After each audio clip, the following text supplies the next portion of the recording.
Hey guys, I'm back with another episode of Mental Wealth. This podcast is used to express thoughts, experiences, and lessons. I aim to be as transparent as possible. If you enjoy an episode, please don't forget to like, comment, and tell a friend. Thank you. Like, the devil doesn't remind us about why we wanted to leave. It reminds you about why you wanted to stay. And I was like, dang. Because a lot of times hey guys, welcome back to Mental Wealth. In today's episode, I plan to talk about self-worth. Just to open up, I'm sorry about the delay in episodes and stuff. I've been going through a lot of personal stuff, so it's made it really hard to record. But that is the whole point of a podcast, to share and to help other people when they're going through stuff. So I'll get better with my consistency. That's on me. I think it would be pretty good to open up about a situation where I had to know my self-worth. And I would say it's kind of most recent, but a situation that really hits home with me most recently about self-worth would have to do with me and when I had to know my self-worth. And I feel like sometimes me knowing my self-worth kind of put a target on my back, because a lot of people, well, when you don't know your worth, you're easily influenced, and it's easy for somebody to tell you what you are. And I've always been a leader, so it's kind of always been hard for me to be told what to do and stuff. I would say most recently, kind of dealing with my football experience of being in my most recent university. I think, like, looking back on my playing career, I've always been coachable, and that's in life, period. I've always been coachable, and I've always been able to accept criticism. And I love criticism. I feel like you don't learn anything when you do something right. And I've learned way more when I lost or took an L on something. But I would say in this situation, I would say me coming from a Division I school and me knowing a lot about the business behind the college athletics and just knowing a lot more than what a regular player should know. I think it made it harder for first year coaches. So I don't know, I guess, because I know I don't know everything and stuff like that. So if somebody has a challenging question or opinion or something like that, I always welcome it. But I felt like, and I literally just ask questions. I've never been, you can ask anybody I play with. I literally would just ask questions, but I felt like over time it got to somebody thinking it was two chefs in the kitchen. And I was literally just trying to learn. I'm literally curious. I've always been curious. I think curiosity is what has gotten me this far. But I feel like in that situation, it kind of put a target on my back. And then from that point on, the coach would look for reasons to target me in the situation to prove that, oh, he doesn't know everything and stuff like that. And I'm quick to say I don't know everything. This is why I started this, so I can learn and explore from other people. What really hits home with me is if you don't know your worth, somebody can tell you your worth. Shoot, this morning I woke up today and listened to church. I listened to videos and stuff like that on YouTube or whatever. Just because I think a lot of times we spend. Well, I noticed this with myself. I pray and stuff like that when everything going bad, but when stuff going good, I don't pray. So I feel like sometimes we get a little karma in situations because of that, or that's kind of how I look at it. But yeah, but. Something that really hit home with me today, the pastor was talking about whatever he was saying, but he was like, the devil doesn't remind us about why we wanted to leave. It reminds you about why you wanted to stay. And I was like, dang. Because a lot of times we do, like, when you remove yourself from situations, you don't really focus on, during the time, I noticed observing people and stuff like that, when they're going through stuff, you're always easily influenced. So I think when you're going through stuff, it's important to set boundaries so you can figure out what you want. Shoot, I find that a lot of times we tend to get self-worth and self-esteem mixed up. Self-esteem is like getting a gold star on a test. They put a gold star on the test and make you feel happy and stuff like that just because you got a gold star and stuff like that. And I've been there. I don't got tests back. I'm like, damn, I got an A. What a little sticker or something at. So it make it like hit a little bit different. But I kind of think about self-worth is kind of like how you feel in your family, and how your family don't love you because you good at something. They just love you because of who you are. And I feel like self-esteem is influenced by external validation, and it can fluctuate. I mean, just like I was mentioning about the star on the test, or I know even with me, sometimes I'm one of those people that like to be told I'm doing good at stuff. And so like if I'm not being told, I sometimes might second guess myself. And I know that's not good. But I think it's important to recognize it about yourself. I think self-esteem is I feel good because I did something well. Self-worth is I feel good because I'm valuable and stuff like that. Nothing else really matters. Nothing else influences that. If that makes sense. Self-worth is fundamental to our psychological health. It influences our thoughts, emotions, and behaviors. A healthy sense of self-worth helps in developing resilience against stress and adversity. Having a sense of self-worth also helps us increase a positive self-image of ourselves. So we constantly in front of cameras all day. We look at mirrors and stuff all day. So it's easy to compare ourselves and see imperfections. It's easy. And it's easy to want to go fix them, especially in the society we live in now. So I think that's very crucial. I think what really hits home is how self-worth affects our relationships and social interactions.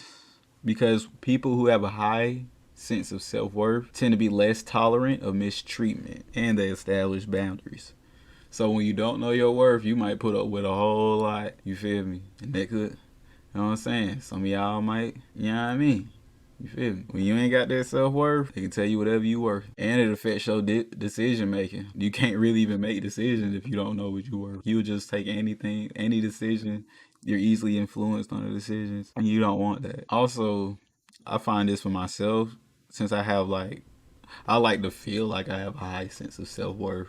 So I know it helps me with coping with all my failures and criticism and stuff like that. When I get criticized, I embrace the criticism. But a lot of people can take it as a notch to them. And I find a lot of times people take criticism towards them and not what they're actually criticizing, or the action, the object, whatever is actually being criticized. People take the notch to them and their character, and that literally at that point, the person's not listening. If you took something somebody brought up to like make you better and took it like it's a notch. And I find that that's highly possible. I think what is also important is goal setting. A lot of people don't do that. I know every year I set goals. Every couple of months I set short-term goals and long-term goals. Because I know once I achieve the goal and I look back on them, I'm like, damn. It gives you something to look forward to. It gives you something to hold on to. You know, you can be proud of it. Dang, I set this goal. I really set a goal and I accomplished it. And a lot of people set goals. They don't never look at them. They don't pay them attention and stuff. But I think that's important to always be conscious of what you striving to do. A lot of people just run around living. Also, having a high sense of self-worth is usually linked to having a low anxiety and depression. And I think the best part about having a high sense of self-worth is the emotional regulation, because this is crucial because it helps somebody manage their emotions. And it's good and it's easy to manage your emotions during good times, but the hardest time they manage your emotions is during the bad time. I know there's a lot of factors influencing self-worth. One of the main being societal expectations, because this is the easiest to do. I can look at anybody else my age and I can get online and I can compare their life. And then when you get online, people only show the best part about their life. For the most part, I try to be as transparent as possible. I get on here, sometimes I have no haircut. I get my haircut tomorrow. I try to be as transparent as possible because I find that putting up a fake image of yourself is hard to maintain. That's the hardest thing to do, is that I got to wake up and paint my face on every day or whatever. But I find that society's expectations always influences us. You got people that are millionaires by the time they're my age, or some kind of crazy data scientist, or even real estate. It's easy to look at everybody else, but it's hard to look at yourself, if that makes sense. When I see stuff like that, I use it as motivation. I don't use it, I don't let it tear myself up. But I know a lot of people do. A lot of people see other people getting married and having kids and stuff. And they're like, dang, I should be doing that. Or they feel like they're missing out on something. And FOMO, that's what always rules us. FOMO. Every time you always think you're missing out on something, you're not. I know a lot of times too, childhood experiences really shape our self-worth. Because I know a lot of times, well, especially whatever bothered you as a child still is going to bother you when you're an adult. It's just how it works. I literally been going through that recently with myself. So, hey. But I know, and we tend to carry trauma. We tend to carry it, bring it with us. And I feel like you can use these experiences to make you better or worse. Having a low sense of self-worth also leads to negative self-talk and internalized criticism. And this is very important. This can increase anxiety levels and depression. And persistent negative thoughts about oneself can lead to mental issues. Negative self-thought always undermines confidence. It always does. You'll second guess yourself and everything. You'll talk yourself out of making great decisions, all because of the circumstance. It can most definitely impair your decision making. It drastically affects relationship issues because either a high sense of self worth can attract good people or it can attract unhealthy counterparts. I find this is where you find trauma bonds and codependency problems and that such thing. Anytime you have negative thought patterns, it's important to challenge them. Challenge anything. Don't believe it, anything. And just ask questions. I mean, anytime I catch myself believing some bullshit about myself, I always be, hell no, bro, I'm tripping. Then hell no, you done put too much work in. You done came too far to even be thinking like that, bro. Don't even let that shit, don't even do that. Don't do that to yourself. I think the best thing to do in these situations is to replace the negative thought with a positive thought. Something negative pop up in your head, you can always replace it with a swap it out like that. You feel me? It don't matter how big or how small. I find a lot of times we have self-compassion problems. A lot of times we don't even know what we like to do outside of work and all the other stuff. People don't sit down and know what they like to do. People don't have hobbies or anything. People just wake up, go to work, and live. People just go to sleep. People don't really sit down and think about what about them. I think that's exactly how it's designed. It's not designed to create thinkers. The world wouldn't work with everybody running around thinking. Well, that's how it's designed right now. I think what really helped me during times like that is surrounding myself with other like-minded people who think like me, because it's easy. I think what helps keep you in bad situations is because that's the environment you're in. Everybody around you's thinking like that. So in environments like that, you literally challenging the status quo, thinking anything outside of the box. That literally would rip the reality apart in situations like that. That's not how people have real trauma bonds. People find comfort and stuff like that.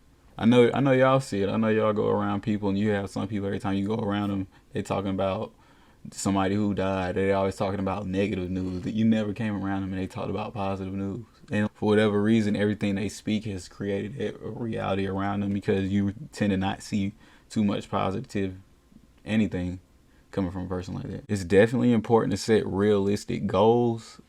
People always say, I notice with people, either going to set really unattainable goals so they know they'll never really try to get to it, or they'll set a goal so low that they kind of knew they were going to get to it, so it didn't really challenge them. So either way, they didn't get anything out of either one of them.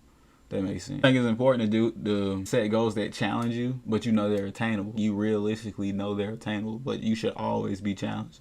You shouldn't do anything because it's easy. I've never seen anything good come from something easy. I know for me personally, I've been working on trying to limit my social media exposure. It's kind of hard because I manage a social media account for my internship, so I'm constantly scraping the internet looking for content ideas or anything else I can just use to jog any ideas for real. But I think the more time, I kind of want to do a study on this. I mean, or look at studies on this. But I mean, increased exposure to screen time can't do too much high correlations to good stuff. I would only assume that it would be increased levels of anxiety. So I think it's important to limit how much we spend on our screen. And I mean, if you're looking down at your phone all day, you're not really doing anything. I mean, some people have 10 and 12 hours worth of screen time. That means you spent half your day looking on your phone. That's insane to think about it like that. Anytime I look at screen time and it tells me about hours or minutes or something on the phone, that's exactly how I look at it. That's how you should look at it. And I think it's always important to seek professional. It's always important to seek professional help. I think what really stops us from seeing professionals is because, I mean, people around you. And then, I mean, now you can see therapists online, so you almost have no excuse to not see a therapist. I should probably get a therapist too, even though I'm trying to be a therapist. But even therapists see therapists. They're still good. I mean, you can't really give somebody help if you can't help yourself. And that's important because I found a lot of times people in families, they have their own underlying issues, but somebody will try to tell you how to deal with yours. So then it's kind of what they say, the pot calling the kettle black. So it's kind of like nobody listening to each other in a situation. It's not really helping. I think it's important to go to professionals because that's what they get paid the big bucks to do. And I find that it's crazy to me that sometimes when I'm reading through files, if somebody be in their 30s and 40s and they might get diagnosed with bipolarism. And then the whole time their mom was bipolar, but she just never talked about it. And so she really passed it on. It's not helping anybody. So you should go see a professional regardless. I think it's very important to learn when to set boundaries and to say no. It's always important to set boundaries, but a lot of people don't know when they should say no and how to say no.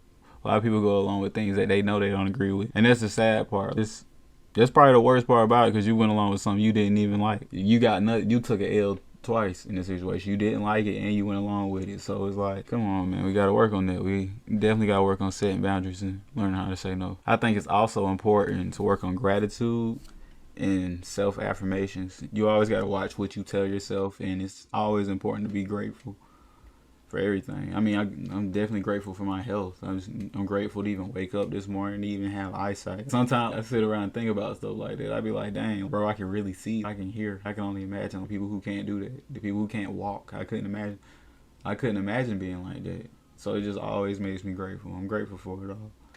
Grateful to even be here today. I think it's important to prioritize your self-worth, listen and reflect on yourself, and commit to taking actions to help you build upon yourself. I mean, don't listen to this if you're not gonna do anything about it. If you're not gonna do anything to actively change your life. And I don't even mean to sound like a pastor or whatever. It's probably because I've been watching church all morning. But like, I see exactly what people mean. Put the pen to the paper. Do something about it. Actively commit to taking care of yourself and doing better. I think if we work on that, we'll be in a whole lot better place. Everybody in the whole society. If you enjoyed today's episode, please don't forget to like, comment, subscribe. And I'm going to be back with you guys for another one. Peace.